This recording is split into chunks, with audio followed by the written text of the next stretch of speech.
Hi there, I'm Mary Susie from Bead Me a Story, and today I'm going to show you how to make this European Chevron stretch bracelet. This is a variation of a European 4-in-1, and I discovered this weave when I was just tinkering around with a sideways European 4-in-1. I'm going to make the video is made in this aqua seafoam color with seafoam jump rings, but the kits we have available are these three. So right now I have kits available in the kiwi, blue wave, and the violet. But once you get the hang of this, you can do this in any color that you like. I have done one here that was done in a couple different colors.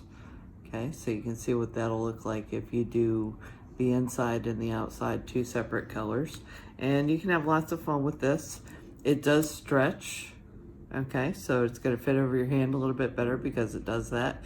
Doesn't need a clasp for that reason. And then, like I said, you can make it in any of the wonderful colors that we carry at Bead Me a Story. So without further ado, let's go ahead and get started. So the first thing we need to do to get this chevron weave started is we're going to go ahead and make a chain that's a 2 by 1 by 2 chain. So I've pre-opened all of my jump rings, okay, and you can see I put on 2 and 4 rubber O-rings.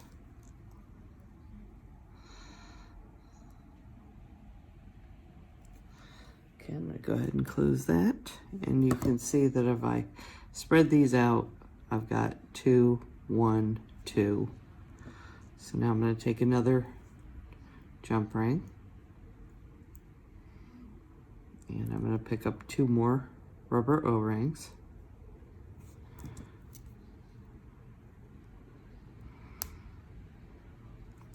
We'll close that. Pick up another jump ring.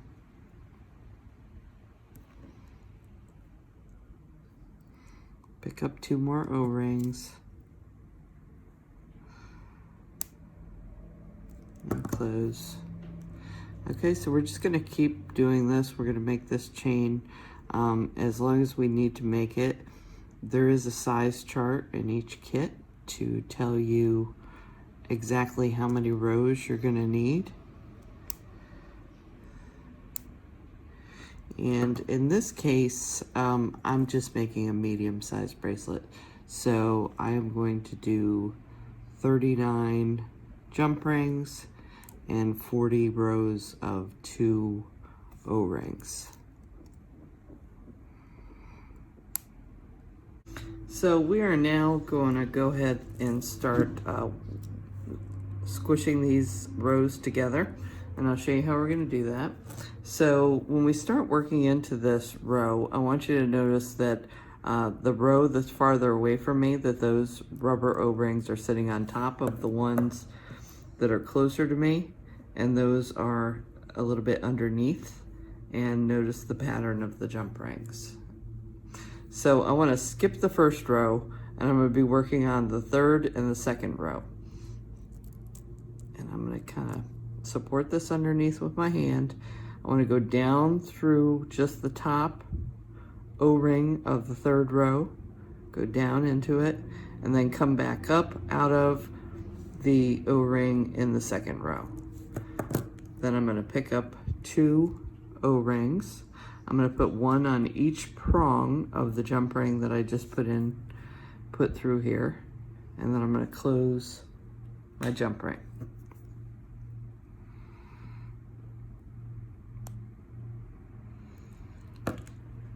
Okay, now in the paper and written tutorial, I show this next jump ring going in at the bottom.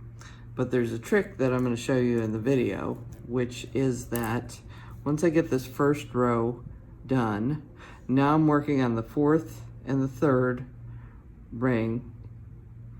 I'm sorry, the 4th and the 3rd row, okay? And what I'm going to do before I put this jump ring in is I'm going to flip this over, okay? And that now makes these rings that were on the bottom, now they're laying on top. So we're gonna keep doing that as we add each row of this. We're gonna keep flipping it over so that we can easily add the new O-rings. So you see I went down into the 4th ring, came back up out of the 3rd ring, and I'm counting this from the side that I'm on. And then I'm gonna put an O-ring on either prong of the jump ring, and I'm gonna close. Okay, and we don't really see anything happening yet, but starting with this next row, we definitely will. Okay, so I just want to show you that we've added to the top. So it's just like adding to a European 4-in-1 if you are familiar with that. And then we've also added a row to the bottom. Okay, so you can see that here. So now we flipped it back so that we can add another row to the top. And we're going to pass through the, let's see, that'd be 1, 2, 3, the 5th and the 4th row, okay, of the base row. And now I'm going to link through this O-ring that was there from the last time I added to the top. Okay, and then I'm just going to add 1 O-ring to the other side of this jump ring. So I have 2 O-rings connecting, but I only had to add 1 because I'm linking from where I added the first jump ring of this row. Okay. And there you can see, you can already see my rows starting to bend upward and start making this chevron pattern. Okay, so now I'm going to flip it over, and I want to be able to see where my last row got added. So 1, 2, 3, 4, 5, 6. So I'm passing through the 6th and the 5th row. So this was on the bottom. We flipped it over, so this part's on the top now. And I'm going to go through the 6th row, down into the rubber O-ring, and back up out of the 5th row rubber O-ring that's at the top. I'm going to link to this one that's hanging out here for me. And I'm going to just add 1.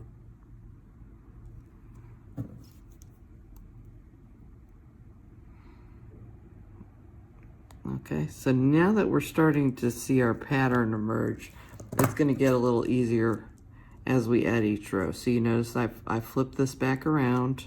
Okay, so I'm back to my top again. Okay, so now I'm going to go through the next 2. So you can see this one's hanging over top of this row. So it's these next 2 that I want to be linking to. Okay.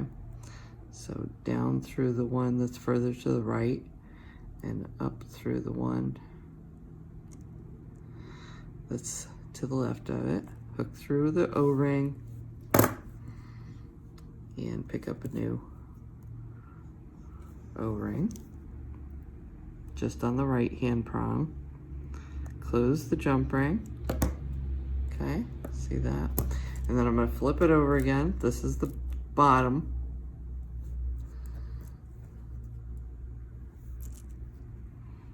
Okay, so here's where my O-ring's hanging off. Here's my next 2 rows. So I'm going to go 2 rows out. I'm going to go down into that O-ring, come back up out of the one that's more to the left, up through the O-ring that's waiting for me. That's going to be the outer row. Pick up 1 more rubber O-ring on the right prong and close.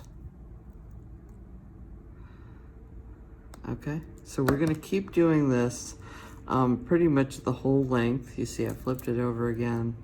I'm going to keep going this way, and you can see there are little chevrons with each row that we're adding are getting formed as this pattern gets cinched up together. Okay, so as you start nearing the end, what I've done is I've gone ahead and taken the center row and I have connected it. So I just used 1 jump ring here to connect either end. the starting end and the finishing end together. So this will be a full circle now, okay? And then what we want to do is we're going to continue adding rows. Now I want you to pay attention here. So you can see on this side how we have a jump ring sticking out, and on the bottom side we don't, and that's because if you were to flip this inside out, you would see it sticks out here. Okay, so that little jump ring is protruding on a different side of the piece. So all that means is that as we close up these next rows, okay, so you can see this is where my last O-ring outside row was being added, okay, and as I add this one, I want to tuck back behind this jump ring that's here so that that's sticking out, and that just makes sure that it's in line with the whole rest of the row. Okay, I'm going to put one on. So I'm just continuing like I was before.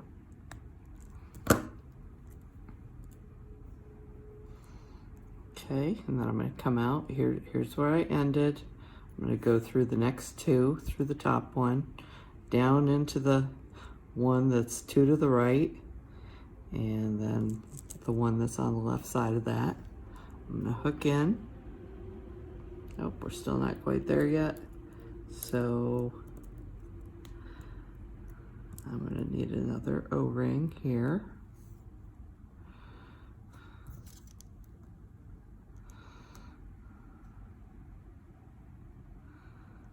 Okay, and again, I was behind that. You can see I've got all my jump rings sticking out here. And now, even though it looks like we have a long way to go, I know that this is probably going to be the last one. And I'm going to use this O-ring here and this O-ring here. So these are the two. These are going to cinch up, and it looks like a long way to go, but this is correct. You are actually cinching up that many rows together. Okay, so I'm gonna do these two middle ones. So there's really, it looks like there's 4 sets of 2 O-rings that are still sticking out. But really when that happens, remember that we skip this one where the ring is here, okay? So we're gonna latch onto that one. And then over here, the same thing. We will have skipped a row. So when I push that chevron up, this is going to link into.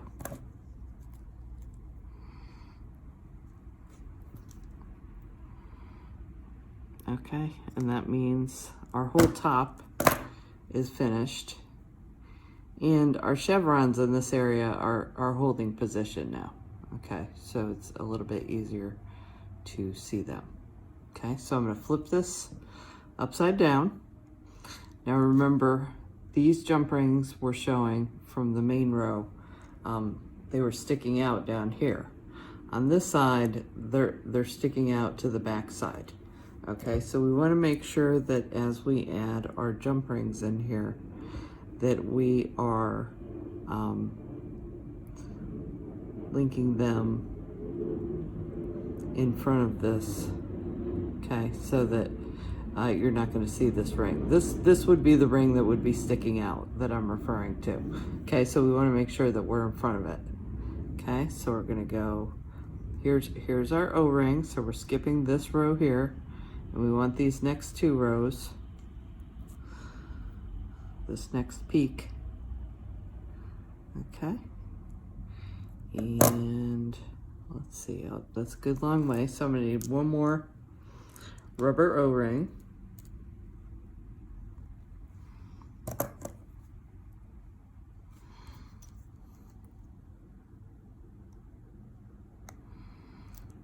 Okay, and see how you don't see a jump ring sticking out here. And then this looks like it's a whole lot. Let's, oh, actually I had another. We are not quite there, so.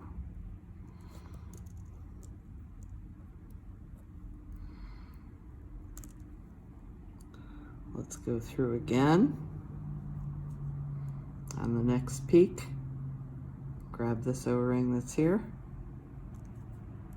And we're gonna need one more O-ring on this, because we had 2 peaks in between, so that's what told me we weren't quite there yet. Okay, and then you can see on this last one, I have an O-ring over here already, and I have an O-ring over here, and we're going to pass through this last peak, and that's going to join these up. So really, if you want to, you could actually pass through the one that's over on this right hand side, and then pass through your peak, and then grab that last one to link this whole thing together.